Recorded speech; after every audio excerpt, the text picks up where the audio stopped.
प्यारे बच्चों, अगला प्रश्न है, फीचर किसे कहते हैं? फीचर की विशेषताएं। आप सबको यह ज्ञान तो होगा कि फीचर समाचार पत्र का एक लेख होता है।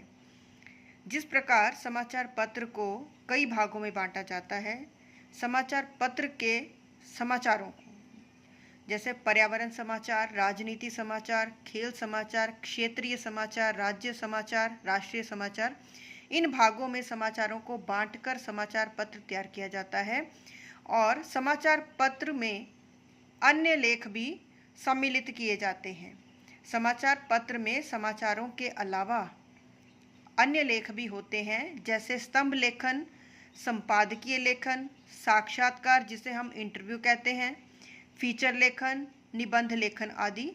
और इन सब लेखों और समाचारों से मिलकर ही समाचार पत्र का निर्माण होता है। तो उसमें एक लेख होता है फीचर लेखन। तो हम फीचर लेखन के बारे में देखते हैं कि फीचर लेखन क्या होता है। अखबारों और समाचार पत्रों में रोचक सामग्री फीचर के रूप में दी जाती है। ऐसी घटना, विषय वस्तु, व्यक्ति या स्थान के बारे में लिखा गया ऐसा विशिष्ट आलेख है जो कल्पना और सृजनात्मक कौशल के साथ मनोरंजक और आकर्षक शैली में प्रस्तुत किया जाता है। मैं आपको ये बताऊंगी कि समाचार और फीचर में बहुत अंतर होता है। समाचार जो है उसमें तथ्यों पर आधारित बात कही जाती है और फीचर जो है उसमें हम कल्पना के आधार पर कथा, इसमें कथात्मक शैली का प्रयोग होता है। तो कथा के रूप में बात कही जाती है जिसमें शिक्षा होती है, व्यक्ति को शिक्षा मिलती है, जागरूक होता है और उसका मनोरंजन भी होता है। इसमें कल्पना सम्मिलित होती है, जबकि हमारा जो समाचार होता है उसमें किसी भी प्रकार की कल्पना को हम नहीं ले सकते। वो केवल तथ्यों पर आधारित होती है, 6 ककारों पर आधारित होती है, जैसे क्यों, कैसे, कब, कहाँ, किसी भी घटना का वर्णन होता है उसमें। और ये जो फीचर लेखन होता है, फीचर में कथा होती है। समाचार में कोई भी घटना हो गई हो, किसी देश विदेश में कोई भी घटना हो, सूचना हो, उसके बारे में बताया जाता है। ये बहुत बड़ा अंतर होता है फीचर और समाचार में। समाचार जो है वो वस्तुनिष्ठ शैली पर आधारित होता है। इसमें हम अपना दृष्टिकोण नहीं दे सकते, अपनी कल्पना के आधार पर कोई बात नहीं कह सकते। समाचार जो है वो किसी घटना का रूप होता है, जो घटना जैसे हुई है उसी को उसी प्रकार ही बताना पड़ता है। जबकि फीचर में हम अपनी कल्पना, आत्मनिष्ठ शैली पर आधारित फीचर जो होता है, इसलिए उसमें हम अपने बारे में अपना मत प्रकट कर सकते हैं। हम क्या सोचते हैं, हम क्या बोलना चाहते हैं, वो बात हम उसमें कह सकते हैं। लेकिन समाचार में ऐसा कुछ भी नहीं कर सकते।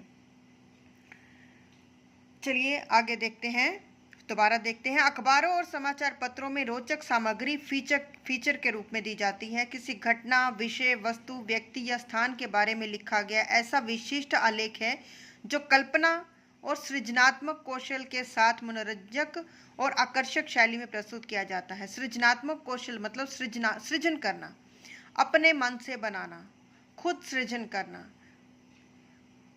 सृजनात्मक कौशल कहलाता है। फीचर को 3 भागों में बांटा जाता है: व्यक्तिपरक फीचर लेखन, स्थानपरक फीचर लेखन और वस्तुपरक फीचर लेखन। इन तीनों विषयों में से हम किसी भी विषय पर फीचर लिख सकते हैं, किसी व्यक्ति पर, किसी स्थान पर, किसी वस्तु पर। फीचर में 3 अंग प्रधान होते हैं। ये 3 अंग है अंतर्वस्तु, संरचना तथा भाषा शैली। इन 3 चीज़ों का स्पेशल मुख्यतः ध्यान रखना पड़ता है, तभी फीचर लिखा जा सकता है।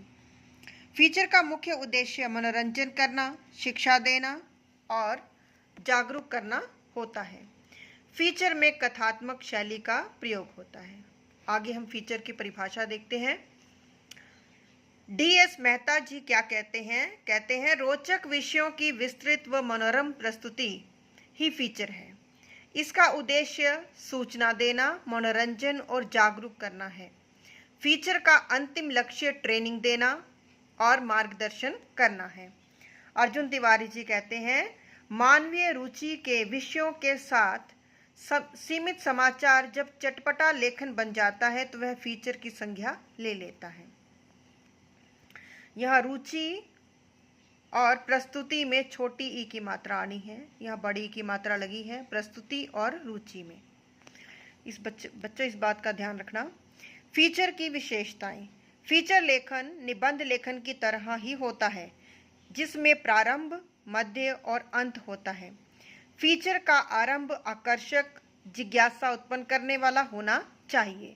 मध्य में मुख्य सूचनाएं हों और अंत में उसके महत्व पर विचार किया जाना चाहिए। फीचर में अपनी बात पात्रों के द्वारा कही जाती है, सीधे नहीं। फीचर में कहानी बताने का अंदाज ऐसा होता है मानो पाठक या दर्शक सामने बैठा सुन रहा है। फीचर आमतौर पर तथ्यों, सूचनाओं और विचारों पर आधारित कथात्मक विवरण और विश्लेषण होता है। फीचर लेखन आत्मनिष्ठ होता है और उसमें अपना मत प्रकट किया जाता है। उम्मीद है यह प्रश्न आपको समझ आ गया होगा। धन्यवाद।